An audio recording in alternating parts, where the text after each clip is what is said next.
Hello students, अस्सलाम वालेकुम, welcome back to my channel. मैं हूं इंजीनियर उस्मान खान और आज हम डिस्कस करेंगे चैप्टर नंबर 12 का एक्सरसाइज का इन्वेस्टिगेटिव क्वेश्चन। तो एक ही क्वेश्चन है जस्ट, तो और बहुत इंपॉर्टेंट क्वेश्चन है ये। दिखने से ही मुझे अंदाजा हो रहा है कि कितना कोई इंपॉर्टेंट क्वेश्चन है ये। तो इसीलिए इसी हिसाब से मैंने इसको डिटेल से मैंने नोट डाउन कर लिया। तो अब आपको भी समझा देता हूँ, तो आपने भी जरूर इसको याद करना है। ठीक है, मैं पहले ही बताता रहता हूँ कि जो आप चैप्टर जब याद कर लेंगे पूरा, तो चैप्टर के बीच में जो ब्लू बॉक्स में एक्सरसाइज के क्वेश्चन होते हैं उनको आप याद करें। उसके बाद आप एक्सरसाइज पे आएं, और एक्सरसाइज पे जब आएंगे तो आपने इन्वेस्टिगेटिव क्वेश्चन को किसी सूरत नहीं छोड़ना। चाहे यहाँ पर एक दिया हुआ है, अक्सर चैप्टर्स में ना दो तीन दिए होते हैं, तो आपने जरूर वो याद कर लेने हैं। ठीक है, चलो अब हम चलते हैं क्वेश्चन की तरफ। पढ़ते हैं, कहता है कि elaborate the importance of using SI units in space exploration. ठीक है, स्पेस स्पेस एक्सप्लोरेशन के अंदर एसआई यूनिट का इस्तेमाल हम किस तरह लेते हैं और एसआई यूनिट किस तरह हमारे लिए हेल्पफुल हो सकता है।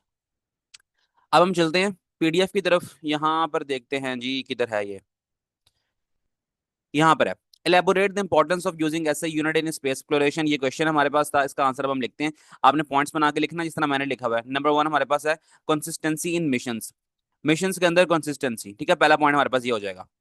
इसमें कहता है कि space projects are done by many countries. Space projects जो है ना वो मैनी, बहुत सारे मुल्क जो है ना वो इकट्ठे मिलके कर रहे होते हैं, क्योंकि बहुत महंगे प्रोजेक्ट्स होते हैं ना। तो मुख्तलिफ जो कंट्रीज होती हैं बड़ी, जिनकी हाई जीडीपी होती हैं, तो इस तरह की जो कंट्रीज होती है ना वो मिल के ना स्पेस एक्सप्लोरेशन करती होती है।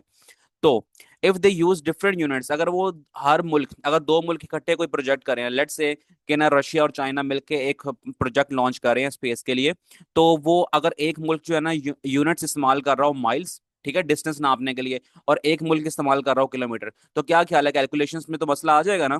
फिर हमें प्रॉपर कैलकुलेशंस करनी पड़ेंगी कि माइल्स को कन्वर्ट करो किलोमीटर को, या फिर किलोमीटर को माइल्स में। तो इसी इसी उसमें ना हमारे लिए बहुत परेशानी आ सकती है। तो इसलिए कहते हैं if they use different units, अगर वो डिफरेंट यूनिट्स इस्तेमाल करें, कंफ्यूजन कैन हैपन। ऐसे units give one common system, ऐसा यूनिट एक कॉमन सिस्टम हमें दे रहा है which makes team work in space mission possible. अगर कॉमन सिस्टम को हम इस्तेमाल करेंगे तो फिर हम मिलजुल के, चाहे वो दो मुल्क, चाहे तीन मुल्क, चाहे चार मुल्क, इकट्ठे मिलके भी अपना प्रोजेक्ट लॉन्च करेंगे ना, तो फिर वो उनके लिए एक एज अ टीम काम करने के लिए ना उनके लिए बहुत आसानी हो जाएगी, और वो आराम से स्पेस मिशन को लॉन्च कर सकते हैं। पॉइंट नंबर टू है accuracy and measurements in space. Even a small mistake can cause a rocket to miss its target. अगर स्पेस में हमने रॉकेट भेजना है, तो हमने छोटी सी भी अगर गलती कर दी ना, तो फिर हमारे लिए बहुत वो नुकसान हो सकता है। By thousands of kilometre. देखो, अगर आपने ना छोटी सी भी गलती कर दी, तो आपको जो है ना, आपने जो जो लॉन्च करवाया है किसी रॉकेट को, तो वो फिर ना अपने जहां उसने जाना था वहां पर नहीं जाएगा, बल्कि हजारों किलोमीटर इधर उधर हो जाएगा। ठीक है, जमीन पर तो हमें लग रहा है ना कि यार चलो 1 मीटर 2 मीटर का फर्क पड़ रहा है, लेकिन स्पेस के अंदर ये हजारों किलोमीटर तक बात चली जाती है।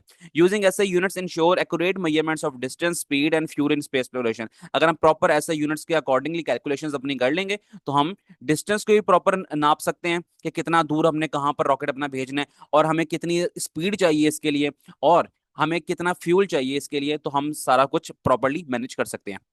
Compatibility of data.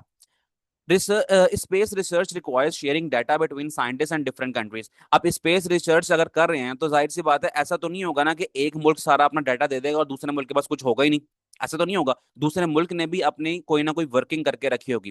जब वो दो मुल्क आपस में अपना डाटा, उन मुल्क के जो साइंटिस्ट हैं वो आपस में अपना डाटा जो है वो शेयर करेंगे, ताकि एक प्रॉपर मिशन को लॉन्च कर सकें, तो फिर जब वो डाटा शेयर करेंगे तो प्रॉपर अगर कैलकुलेशंस हुई होंगी, ठीक है, दोनों दोनों मुल्कों ने, दोनों मुल्कों के साइंटिस्ट ने अगर प्रॉपर ऐसे सिस्टम के अकॉर्डिंगली उन्होंने कैलकुलेशंस अपनी की भी होंगी, तो डाटा को कंपेयर करना और फिर एनालिसिस करना कोई मुश्किल नहीं रहेगा। ठीक है, which is very important space exploration, जो कि स्पेस एक्सप्लोरेशन के लिए बहुत ज्यादा जरूरी है।